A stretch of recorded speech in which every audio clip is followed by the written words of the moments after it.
Tuhan pasti akan nyata kepada setiap kita yang percaya dan yakin bahwa Tuhan boleh sembuhkan. Sebelum saya sampai firman, saya mau berdoa untuk Anda yang sakit, mungkin sini yang ruangan itu atau yang hadir dalam kebaktian ini. Saya minta saudara tolong dipegang di mana bagian yang sakit. Nanti saya akan doakan. Dan ada dua pribadi yang tadi itu tidak bersama dengan kita. Kalau dari sudut pandangan manusia itu sudah kritikal, tapi biar kehendak Tuhan yang nyata. Amin. Kita sepakat saja. Yang ada sakit intokan itu pegang sakit di mana bagian yang sakit. Saya mau berdoa. Kita tunduk kepala.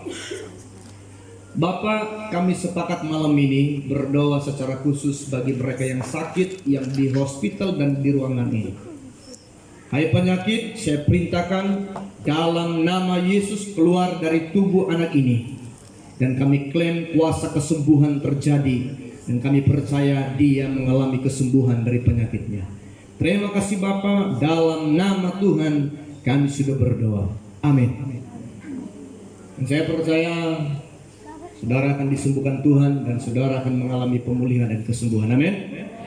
Saudara, di dalam Natal kali ini saya secara pribadi senang sekali untuk kita belajar bagaimana Natal itu membawa perubahan. Bagaimana Kristus, kelahiran Kristus itu membawa perubahan di dalam kehidupan kita bahkan secara umum. Kita baca di dalam Yohanes 3:16, ayat hafalan anak-anak sekolah minggu ini. Dasar firman Tuhan yang kita mau renungkan bersama malam ini Yohanes 3:16. Saya mau kita tolong bacakan ayat ini dengan suara kedengaran. Pastikan kawan di sebelahmu mendengarkan suara membaca atau memperkatakan ayat firman Tuhan. Injil Yohanes 3:16. Sudah? Sudah. 1, 2, baca. Karena begitu besar kasih Allah akan dunia ini, sehingga ia telah mengaruniakan anaknya yang tunggal, supaya setiap orang yang percaya kepadanya tidak binasa, melainkan beroleh hidup yang kekal. Amin. Ini adalah firman Tuhan. Saudara, bagaimana Natal itu membawa perubahan di dalam kehidupan kita? Bagaimana Kristus yang kita rayakan dalam Natal boleh membawa perubahan, dan kenapa perlu ada perubahan? Ini perlu kita ketahui dulu. Kenapa Yesus lahir ke dalam dunia? Kenapa Tuhan datang ke dalam dunia? Supaya dunia akan mengalami perubahan. Apa sebab? Waktu Allah menciptakan dunia dan manusia, dia katakan setiap apa yang dia ciptakan semuanya baik. Termasuk manusia dia ciptakan semuanya baik. Tapi suatu ketika dalam perjanjian lama manusia jatuh di dalam dosa, apa yang terjadi? Manusia pada waktu itu terpisah dengan Allah. Terpisah daripada kemuliaannya Tuhan. Manusia sudah berhadapan dengan satu situasi yang sudah berbeza daripada awalnya. Yang pada mulanya itu baik bertukar menjadi tidak baik. Kenapa tidak baik? Karena manusia jatuh di dalam dosa, maka manusia hidup di dalam kedagingan. Dan manusia di titik akhirnya sudah terkutuk, mati selama-lamanya. Manusia tidak punya harapan. Manusia yang akhirnya titik hidup mereka akan menerima hukuman. Dan ada kutukan-kutukan terjadi pada manusia, dan dunia yang baiknya pertama bertukar menjadi dunia yang terkutuk, dunia yang penuh dengan dosa, dunia yang penuh dengan kekacauan, dan manusia penuh dengan dosa, dan manusia penuh dengan perbuatan-perbuatan jahat. Dan inilah tujuan Tuhan lahir ke dalam dunia, mau mengubah keadaan dunia yang jahat, keadaan manusia yang jahat, manusia menuju kehancuran, dunia menuju kepada kehancuran. Inilah tujuan Tuhan datang ke dalam dunia, mengubah ianya, sama seperti yang terdapat di dalam Yohanes 3:16. Supaya orang yang tidak percaya boleh percaya, orang yang tidak diselamatkan boleh diselamatkan. Inilah tujuan utama Tuhan datang ke dalam dunia ini, supaya membawa perubahan besar kepada dunia, bahkan manusia. Saudara, inilah yang saya mau kongsikan, yang saya mau sampaikan kepada setiap kita, supaya kita benar-benar mengalami yang namanya perubahan di dalam hidup kita. Saudara, perubahan itu dimulai oleh Yesus Kristus sendiri, dimulai oleh Allah sendiri. Buktinya apa? Allah yang penuh dengan kemuliaan, Dia turun ke dalam dunia melalui kandungan manusia dan lahir seperti kita manusia, benar-benar manusia daging. Ini buktinya bahwa Dia sendiri yang memulakan perubahan itu.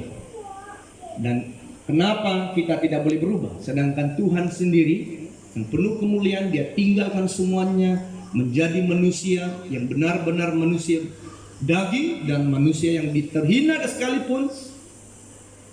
Dan akhirnya Dia kembali kepada asalnya. Demikian juga manusia yang pada mulanya hidup bersama dengan Tuhan, dikutuk dan akhir hidupnya tidak punya pengharapan dan harus mati kekal. Dan Tuhan punya pengharapan, dan setiap kita juga perlu mengalami perubahan di dalam hidup kita, yaitu kehidupan kekal.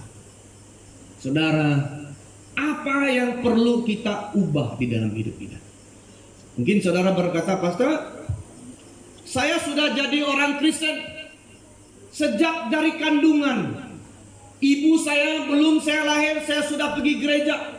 Mungkin masih dalam kandungan sudah ikut menari rebana. Pastor, apalagi yang saya perlu ubah? Saya sudah jadi orang Kristen dari sekolah minggu, dewasa, muda-mudi, sudah jadi pelayan, sekarang terlibat dalam pelayanan, apalagi yang perlu saya ubah?" Dan inilah yang saya mau sampaikan. Kebanyakan kita lupa akan hal ini, sehingga apa yang dikatakan oleh firman Tuhan, banyak orang yang berseru Tuhan, Tuhan, tapi tidak semua akan masuk dalam kerajaan surga. Ini firman Tuhan. Dan ini yang saya mau kupas. Kenapa Tuhan berkata sedemikian? Tidak semua yang memanggil saya Tuhan, Tuhan akan masuk dalam kerajaan surga.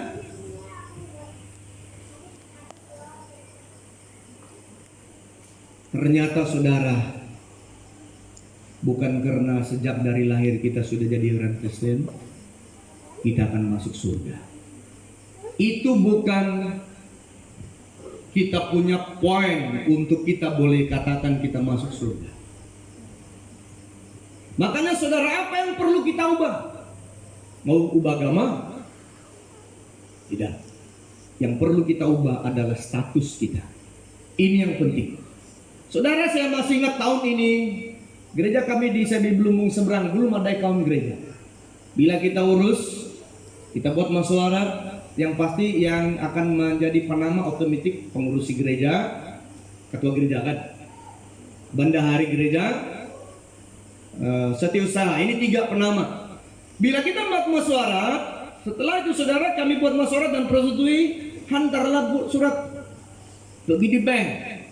Waktu kita pergi bank dalam proses, ternyata seorang dari pemimpin kami di gereja di Sebi Belumbung Seberang bukan warga negara Malaysia, IC, tapi dia dilahirkan di Sabah.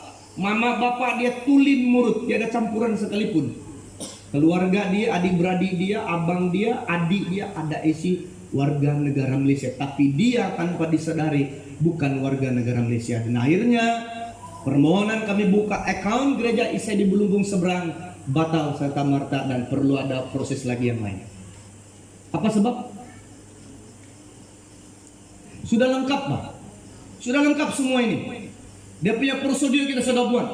Ikut itu dia mintakan, kamu sudah buat itu semua ada.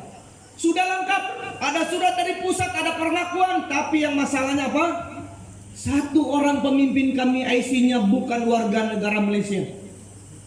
Sementara saja tidak pernah terima. Saudara, hati-hati. Kawan kita ini pemimpin, dia original nurut, mama, bapak, adik-beradik dia semuanya. Tapi dia masalah di status. Saudara, bila saya lihat itu, saya mulai ingat balik. Dan ini tahun ini berlaku. Dan saya mulai berpikir dan akhirnya Tuhan berikan supaya saya mau sampaikan ini kepada setiap kita, ubah status kita. Kenapa banyak gereja tidak maju? Kenapa banyak orang Kristen hari-hari ini mereka tidak mengalami pekerjaan Tuhan, tidak mengalami mukjizat, tidak mengalami pertumbuhan? Kenapa? Ada puncaknya karena mereka belum mengubah status mereka. Itu sebabnya firman Tuhan berkata, tidak semua orang yang memanggil Tuhan, Tuhan akan masuk dalam kerajaan Allah. Kenapa? Statusnya belum diubah. Saya sudah cerita, manusia jatuh di dalam dosa, statusnya adalah kematian kekal, betul? Itu firman Tuhan. Makanya saudara, kalau kita tidak ubah status kita, maka kita tetap dengan status manusia yang mati kekal, bukan hidup kekal. Makanya saudara, perlu kita ubah status kita supaya kita benar-benar menikmati yang dijanjikan oleh Yesus. Orang percaya tidak binasa, melainkan beroleh hidup yang kekal. Ini yang perlu kita ubah status kita. Kita perlu ubah status kita menjadi warga kerajaan surga. Amin. Kita perlu ubah status kita menjadi warga kerajaan surga, supaya kita tidak binasa bersama dengan dunia ini. Saudara, kenapa sekali lagi saya ulangi, kenapa ada banyak orang Kristen sudah puluhan tahun dari lahir sampai sudah tua masih tetap di dalam dosa? Bahkan ada di antara para pemimpin gereja pun melayani di mimbar pun hidup di dalam dosa. Terlibat di pelayanan pun hidup di dalam dosa. Ini terjadi cerita, ini bukan berlaku di depan mata saya, tapi ini cerita, ini benar-benar berlaku di Tenem. Seorang penatua dan ketua gereja, bukan di kawasan Tenem, dia di area Kota Kinabalu, di Keke sana. Dia penjawat awam. Bila dia dipindahkan di sini, dia lupa yang di sini ada kawan-kawan pemimpin lain. Dia sudah mabuk. Tengah-tengah satu orang ini yang kenal dia, pergi di Tenem. Ini satu orang macam saya kenal ini. Ini macam penatua, sudah mabuk dia. Ini kawan pun datang. Penatua apa kata dia? Sudah mabuk dia. Saya ingat ada orang juga yang sudah tahu ini cerita kan. Ini kenapa berlaku begini? Sebab statusnya belum diubahkan. Hanya jadi orang Kristen. Makanya saudara, status bagaimana kita ubah status kita menjadi warga kerajaan surga? Kita perlu ubah. Bila ada perubahan terjadi di status kita, maka gaya hidup kita akan jadi perubahan. Kalau tidak, makanya yang ini terjadi. Makanya saudara, kita perlu ubah status kita. Jadilah warga kerajaan surga. Jadilah warga kerajaan Allah. Jangan jadi warga kerajaan dunia ini, daging kita, kerjaan kegelapan, kerjaan dosa. Jangan diperhambakan lagi oleh dosa. Tapi biarlah hidupmu diperhambakan kepada Tuhan kita. Saudara, di saya di Belumbung saya bilang begini. beberapa waktu sebelum COVID, beberapa perayaan kawasan, kalau di sini kawasan di Sarawak dia bilang apa? Daerah muda-mudi itu retret. Mereka bincang, saya hadir. Pastor, nanti waktu itu ada baptisan. Oh, ada baptisan. Biasanya setiap tahun kami akan baptis 100 lebih pemuda-pemudi. Saya bilang macam mana caranya? Kita buka pendaftaran mengundi. Bukan mengundi. Pendaftaran gitu baptis. Saya bilang minta maaf, saya tidak setuju dan saya tidak akan baptis. Kalau kamu baptis silakan. Itu di luar saya punya kemauan. Kalau mungkin kamu buka silakan, selepas itu kamu balik di gereja masing-masing biar pastor kamu sendiri yang baptis. Kenapa saya tidak setuju? Termasuk saya juga dibaptis tidak yang seperti itu. Kebiasaan kita menjadi rutin kita, umur sudah cukup 12 tahun kan kebiasaan. Oke, kita akan open, kita akan buka gitu senarai gitu pendaftaran untuk dibaptis, maka ada kebaktian besar, kena baptis. Kasih konseling sikit-sikit lah. Biasa kan? Kasih konseling oke lah. Tuntutan baptis. Semua majelis mereka tanya, pastor, kenapa tidak boleh? Saya bagi alasan. Saya tanya, tahun lepas yang kamu baptis berapa banyak? 100 lebih. Saya tanya, yang 100 lebih yang kamu baptis tahun lepas sudah terlibat dalam pelayanan atau masih rokok, masih minum, masih dalam dosa? Diam. Artinya saudara, kebanyakan kita hari-hari ini menjadi agamawi.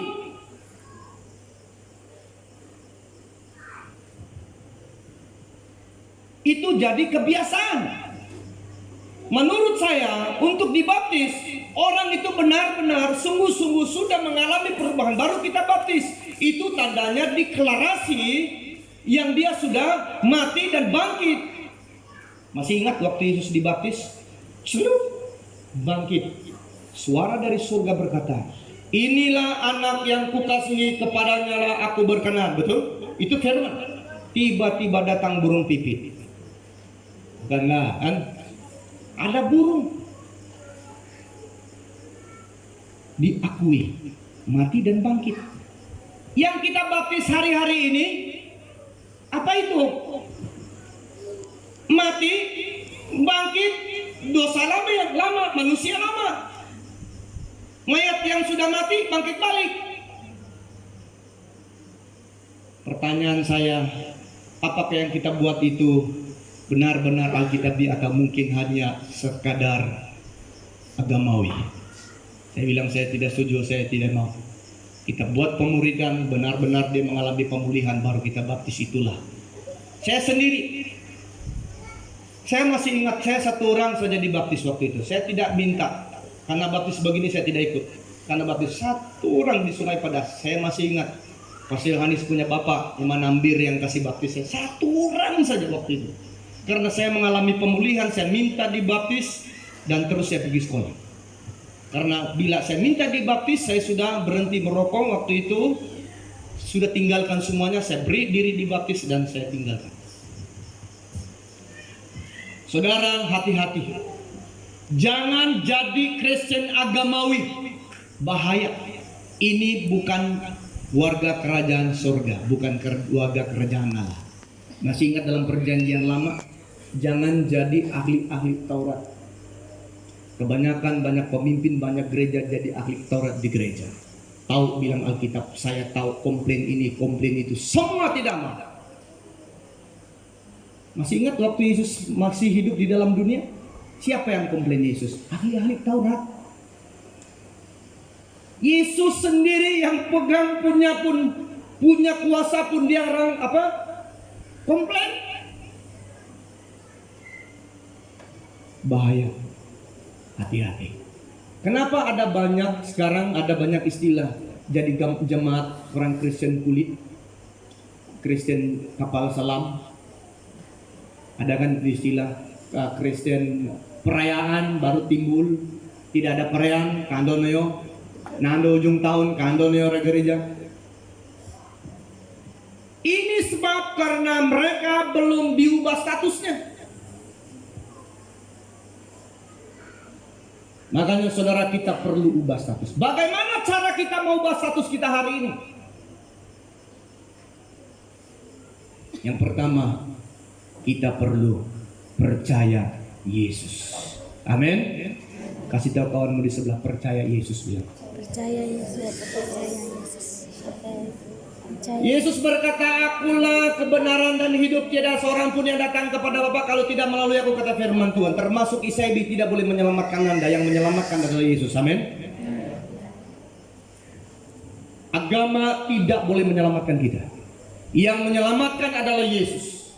Karena itulah akuan daripada Yesus Kristus sendiri. Akulah jalan kebenaran. Saudara, perlu setiap kita percaya. Sedang murid-murid pun seringkali Kristus Yesus selalu tegur mereka. Kenapa tidak percaya? Waktu ombak, apa saja mereka, dia selalu katakan, kenapa tidak percaya? Ini kunci utama untuk kita tukar status. Kita perlu percaya Yesus. Percaya yang macam mana? Jangan percaya yang ikut tadi itu, lahir dari keluarga Kristen, tengok bapak karena tren, karena latih pergi kebaktian, karena ajar semua, karena ajar terikut-ikut, jadi gaya hidup begitu-gitu. Dia pergi gereja bukan karena percaya Yesus, karena dilatih, sudah jadi habit. Itu nanti kalau tidak dijaga, tidak di follow up, akan menjadi agamawi, rutinitas. Kita perlu percaya Yesus. Kenapa banyak orang jatuh bangun intokot nato? Oh, kada pakuan irwani gereja. Oh, kada pakuan tinggal pelayanan. Kenapa? Karena bukan dia percaya Yesus, dia percaya mayarin tempat tuh bukan. Kenapa banyak jemaat tersinggung dengan pemimpin? Oh, pemimpin itu pun salah, dia pun ada masalah. Siapa manusia yang tidak masalah? Ada kelemahan, ada yang sempurna. Yesus sendiri berkata, kita tidak sempurna, manusia.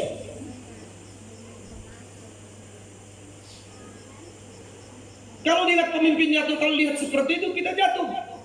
Itu bukan iman percaya kepada Tuhan, bukan percaya Tuhan terhadap Tuhan, kan? Itu hanya percaya karena ikut-ikutan. Makanya Natal kali ini, saudara, biar benar-benar kita mengalami pemulihan, perubahan dalam hidup kita. Kita perlu punya kepercayaan, punya intokot pribadi dengan Tuhan. Kemarin minggu lepas saya di Bonor, di tempat pelayanan kami. Setiap kali saya berjumpa dengan satu kawan, ini telepon kami cerita pasal kaki hutan. Ini memang kaki hutan. Di Semenanjung pun kaki hutan juga. Waktu saya di Semenanjung pun sama. Masuk hutan juga. Menimbak juga di situ. Masuk hutan sama kita di sini. Dia bilang begini, Pastor, kita dua dulu, pertama kali kita dua pergi hutan, sampai hari ini kono, saya masih ingat, tidak saya lupa. Bila saya pikir balik, ya saya tidak lupa itu. Terlalu main. Saya timbang itu monyet sudah jatuh, saya kasih baring dia, saya ambil daun, saya panggil sini kau dulu. Dia datang, saya bilang mari kita dua nangis dulu, meninggal sudah dia, kat bawah sana mati. Itu dia tidak lupa. Itu peristiwa yang dia tidak boleh lupa. Sampai bila-bila dia cakap, sampai mati pun mungkin pasal saya tidak akan lupa itu. Itu peristiwa yang baru dalam hidup dia. Sama juga dengan kita, dengan Tuhan. Perlu kita percaya Tuhan dan punya perjumpaan pribadi dengan Tuhan. Punya pengalaman pribadi dengan Tuhan, sama dengan yang tadi itu kawan itu. Kalau dia tidak pengalaman dengan saya berada di waktu itu, saya ingat dia tidak akan ingat itu. Orang yang dengar cerita kami, dia tidak akan ingat lagi itu. Mungkin ini hari kami cerita, besok dia sudah lupa. Tapi ini orang bertahun-tahun, kenapa dia masih ingat? Bila dia jumpa saya, dia bilang, saya ingat itu Pastor. Kenapa? Itu peristiwa yang dia alami. Demikian juga dengan iman kita dengan Tuhan. Perlu kita secara pribadi mengalami Kristus di dalam hidup kita. Barulah saudara tidak akan pernah lupa perjumpaan saudara dengan Tuhan. Apapun mungkin pencobaan, halangan yang coba menjatuhkan iman saudara, saudara tidak akan pernah lupa kenangan itu. Makanya saudara, setiap kita perlu punya pengalaman pribadi dengan Tuhan, bukan ikut-ikutan. Hanya saudara, status kita perlu diubah. Kita perlu percaya, punya iman yang kuat teguh bersama dengan Tuhan. Jangan ikut-ikutan. Jangan karena suasana, karena orang lain, tetapi biarlah kita karena dengan Tuhan. Pribadi kita dengan Tuhan, bukan karena ini orang, bukan karena dia dan sebagainya. Biar kita pribadi. Kenapa banyak orang mengalami hal sedemikian dalam pujian dan penyembahan mengalami Tuhan? Kenapa saudara? Karena dia sudah punya konteks, punya hubungan dengan Tuhan, punya perjumpaan pribadi, dia akan mudah menikmati. Kenapa hari-hari ini banyak orang Kristen pergi kebaktian di gereja kah, kebaktian di KKR besar-besaran kah, tidak mengalami pengkhotbah yang dari manakah? Dia dengar tidak mengalami. Kenapa saudara? Bukan pengkhotbahnya, bukan kebaktiannya, pribadi kita yang masalahnya, yang belum mengalami perjumpaan pribadi dengan Tuhan. Bagaimana mungkin kita boleh? Bila kita lihat seperti kawan kuliah itu, saya nampak saja pastor, otomatis. Bila saudara sudah punya perjumpaan pribadi dengan Tuhan, punya pengalaman pribadi dengan Tuhan, ketika saudara menghadap Tuhan, itu otomatis. Tidak perlu ada pujian dua, ada penyembahan, ada khotbah, ada pengkhotbah mau doa saudara baru mengalami. Tidak perlu. Itu tergantung dengan diri kita. Saudara, ubahlah status kita. Percaya Yesus. Yang kedua, bagaimana cara kita ubah status kita? Yang kedua adalah kita harus jadi murid. Jangan jadi pengikut. Masih ingat waktu Tuhan Yesus cari muridnya, dia datang dan panggil. Murid terus tinggalkan semua, mereka punya rambat, mereka semua pun. Tidak ada lagi urusan lain, napam, pergi sana dulu, nanti dulu. Tidak. On the spot mereka tinggalkan semua dan ikut Yesus. Pengikut Yesus berbeza dengan murid. Pengikut mereka lebih suka keramaian, lebih suka tengok ikut Yesus. Kenapa? Tujuan mereka tengok ada mukjizat nanti itu. Betul kan? Berduyun-duyun sampai tidak ada makan pun, murid-murid juga yang kasih makan. Tuhan Yesus kasih susah Tuhan saja ada orang ini. Kasih makan lagi. Masih ingat dalam Alkitab itu 5.000 orang dikasih makan, tidak dikira yang lain. Kasih susah betul. Murid-murid pun mati akal. Tuhan bilang, kasih makan Anda. Ini pengikut lebih suka hal-hal yang sebegitu, hal-hal sensasi. Kebanyakan orang Kristen hari-hari ini terperangkap dengan sensasi, terperangkap dengan huru-hara sana. Dan kebanyakan kita juga di perayaan Natal terperangkap dengan suasana Natal. Berusaha, tidak salah untuk persiapan Natal bagus-bagus, tidak masalah. Tapi kalau kita utamakan itu tanpa mengutamakan persiapan hati, itu sudah salah. Ada yang berkari-kari jahit baju, berutang sana, marah sini, baju tidak siap, marah sana. Gara-gara apa? Mau nampak cantik, tidak masalah nampak cantik. Macam saya tadi. Kemarin saya pergi ke Ningrat, bila dia pindah di Ningrat, saya terjumpa itu mesin kecil 26 ringgit. Murah, saya bilang saya beli. Sudah tadi pagi saya bilang dengan si coba itu mesin tuh. Bukan sudah botak, kasih botak lagi. Tidak salah. Tapi kalau motif kita dalam perayaan Natal, kita lebih kepada hiasan, lebih kepada ramai-ramai, makan-makan, suka-suka, itu yang salah. Hanya saudara, kita perlu menjadi murid. Murid Yesus, sehingga Yesus sendiri pun minta maaf, murid-murid, kamu di sini dulu, saya pergi sana. Ini bukti Yesus tidak punya waktu sendiri. Kenapa? Ada murid-muridnya 24 jam dengan dia. Berbeza kan murid dengan pengikut. Pengikut di mana nanti ada Yesus di sana, mereka sudah saya tambahin. Yesus ikut sini, darah ikut sana. Kalau macam Reno kan ada WhatsApp, FB semua, sudah heboh. Yesus baru ini semua sudah tunggu.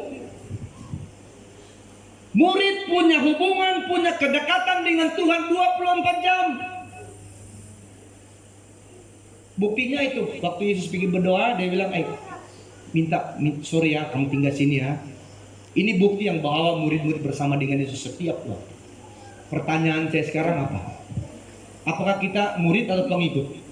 Hari Minggu ya baru baca Alkitab, hari Minggu baru tak sembahyang, atau waktu makan saja baru sembahyang? Hati-hati, jangan jadi pengikut. Bahaya itu, ramai-ramai baru suka. Jadilah murid Kristus. Murid yang macam mana? Hidupnya 24 jam dengan Tuhan. Mazmur berkata, kita suka firman Tuhan siang dan malam. Kita seperti pohon di tepi sungai yang akarnya merambat, kemarau bagaimanapun dia tetap subur, menghasilkan buah. Kenapa? Akarnya di sungai. Demikian juga dengan hidup kita. Kita dekat dengan Tuhan, suka firman Tuhan siang dan malam. Bagaimanapun pencobaan, godaan semuanya, kita tetap kuat. Amin. Kuncinya 24 bersama dengan Tuhan. Jangan 24 jam dengan game. Bahaya kamu orang ini. Saya punya anak buah kan ada wifi. Saya dengar, saya pergi off itu wifi. Saya tunggu sana, dari atas turun. IQ. Terus tidak berani sudah. Kamu sudah jam malam 12 begini, kamu masih lagi. Jadi gila kamu kalau begitu. Orang lain tidur, kamu tidak cukup tidur. Gila kalau tidak cukup tidur. 2 minggu lepas pun kalau datang di konseling, ada seorang anak, dia tidak tantu cakap sudah. Dia bilang, Bapak botak. Anak-anak buah saya selalu panggil Bapak botak. Bapak botak. Apa dia cakap itu, dia kasih begini rock, dia bilang, wah sudah shot, dia tidak tidur, bahaya. Tadi saudara, jangan 24 jam dengan kamu punya game media, 24 jam dengan Tuhan. Amin. Jangan nanti pulang main game lagi, jangan-jangan lagi ada main game ini, bahaya kamu ini. Hanya saudara harus punya hubungan dengan Tuhan 24 jam. Inilah bagaimana cara kita. Bila hidup kita sudah menjadi murid, maka kita tinggalkan seperti murid ini. Tinggalkan semuanya. Maksudnya apa? Tinggalkan manusia lama kita. Yang lama sudah berlalu, yang baru sudah datang. Jangan lama terus. Nanti istilah bilang, nanti lama-lama diambil orang, baru kau tahu. Makanya saudara, perlulah kita menjadi murid, jangan jadi pengikut. Ikut-ikut saja. Kurit kunung kurit maya. On gini kak mandai. Kakak pandai. Iya kan? Itu ikut-ikut bah. Saya masih ingat dulu waktu di KK. Ini pati siapa ini? Congkak kiat. Semua kina. Kalau mau lu kayak kaki nak. Jarang mengucap Cina. Mana kami paham? Dia orang ketawa, awi kurit itu baru kami ketawa. Dia orang bingung kami, kenapa? Tidak paham. Jangan jadi begitu. Orang ketawa ikut-ikut, tidak paham juga. Ada menangis, kenapa itu? Tidak tahu. Bahaya kamu itu. Makanya saudara, kita perlu menjadi murid. Gaya hidup kita mulai diubah. Bersama dengan Tuhan saya percaya, seperti murid-murid mereka tidak ketinggalan dengan mukjizat apa yang Tuhan lakukan dalam pelayanannya. Mereka tidak ketinggalan. Kebanyakan kita hari-hari ini kita banyak ketinggalan dengan apa yang Tuhan lakukan pada pertumbuhan gereja, perubahan gereja, perubahan dalam setiap keluarga, hari pribadi. Kita banyak ketinggalan. Kenapa saudara? Karena kita jadi pengikut. Jadilah murid yang selalu ada bersama dengan Tuhan. Apa saja yang Tuhan lakukan dalam gerejanya pasti kita akan nikmati. Jangan kita menganggur terus. Jangan kita asik dengar kesaksian orang lain. Oh ya, Nusino kono Suraya mengalami begini. Jangan. Ada juga orang yang pernah saya dengar kesaksian, oh, saya tidak makan obat lain, saya tidak ini semua, saya berdoa. Betul-betul dia mengalami, dia disembuhkan. Ada orang yang ikut-ikut, maya, hampir mati. Siapa suruh kau tidak makan obat? Kau ikut-ikut iman dia, kenapa? Dia punya komitmen yang radikal. Kau yang ikut-ikut, kenapa? Orang lain sihat, kau mati, bahaya. Ya saudara, kita perlu punya hubungan yang intim dengan Tuhan. Kita perlu menjadi murid. Makanya jangan jadi pengikut. Pengikut hanya ikut-ikutan. Pengikut hanya ikut beberapa waktu saja, mereka boleh tinggalkan Tuhan. Mereka tidak tahu apa yang berlaku dalam setiap saat dalam kehidupan mereka. Tapi murid mereka tahu. Makanya saudara hati-hati, sedang murid pun ada pengkhianat. Betul? 12 ada pengkhianat. Apalagi pengikut. Saudara hati-hati. Salah satu gambaran pengkhianat itulah yang akan dinamakan nanti sebagai antikristus yang akan datang. Gambaran akan muncul para ahli-ahli Taurat, para ahli-ahli dalam gereja, pakar semuanya akan muncul. Dan itulah gambarannya yang tahu semuanya. Saudara bukan hanya sepakat tahu. Saya sudah sampaikan, jangan hanya sepakat tahu, tapi biar kita praktik firman. Jangan hanya dekat dengan Tuhan tetapi hanya tahu begitu tidak lakukan. Itu juga tidak akan bermanfaat dalam hidup kita.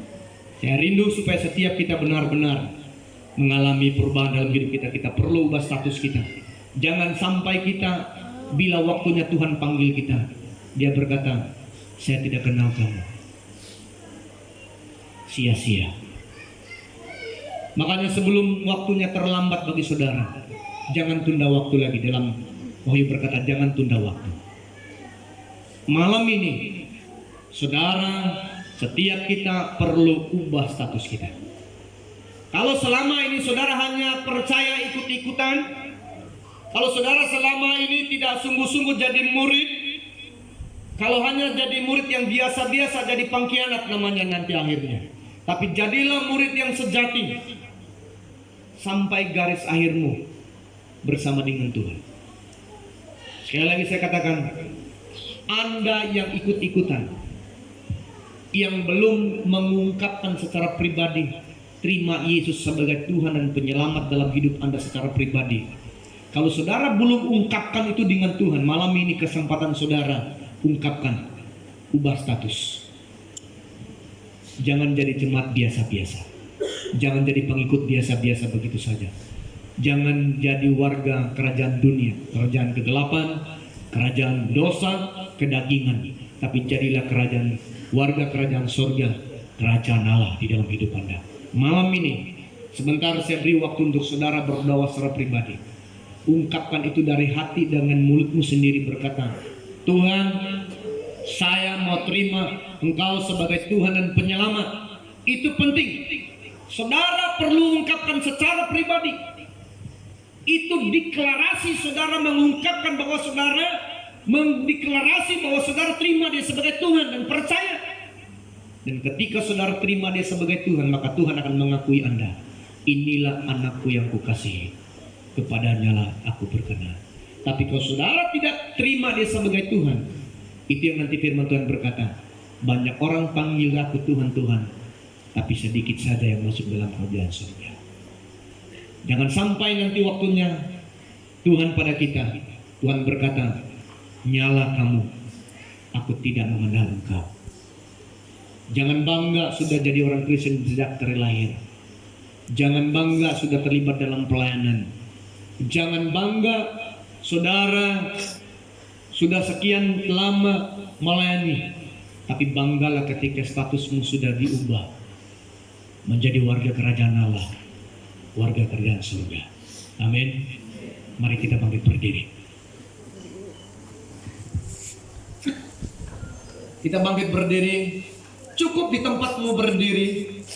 Saya bagi ruang ini untuk saudara berdoa.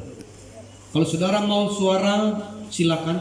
Kalau saudara dalam hati, silakan. Terserah saudara bagaimana saudara selesa untuk mengungkapkan. Kalau mungkin saudara pernah ungkapkan hal yang sedemikian yang saya katakan, saudara perlu perbaharui setiap waktu. Pada waktu saudara perbaharui iman percayamu kepada Dia. Deklarasi bahwa saudara terima Yesus sebagai Tuhan dan Penyelamat pribadimu. Dan klaim deklarasi bahwa saudara sudah diselamatkan akan memperoleh hidup yang kekal. Silakan saudara berdoa secara pribadi. Saya beri ruang ini untuk saudara berdoa, ungkapkan itu. Silakan. Haleluya. Haleluya. Haleluya. Mungkin ada yang tidak tahu, atau mungkin yang ada di antara saudara yang baru pertama kali hadir dalam kebaktian dan baru mau terima Yesus sebagai Tuhan, ikut doa saya. Bapa di sorga, saya bersyukur karena firman-Mu malam ini. Dan saya perlu menjadi warga kerajaan surga, kerajaan Allah. Caranya adalah percaya dan terima Engkau sebagai Tuhan, seperti mana firman-Mu. Malam ini Tuhan, saya secara pribadi menyatakan pendirian saya, mau terima percaya Engkau sebagai Tuhan dan penyelamat dalam hidup saya, hari ini sampai selama-lamanya. Saya percaya manusia lama, dosa saya tinggalkan, manusia baru sudah datang dalam hidup saya, dan Engkaulah yang menjadi penguasa tunggal di dalam kehidupan saya hari ini sampai selama-lamanya. Bapa, terima kasih. Saya berdoa secara khusus untuk seluruh jemaat yang sudah dengar firman-Mu. Tuhan, melalui Natal ini, kebaktian pertama ini Tuhan, biarlah kami benar-benar menyadari bahwa betapa pentingnya kami mengubah status kami.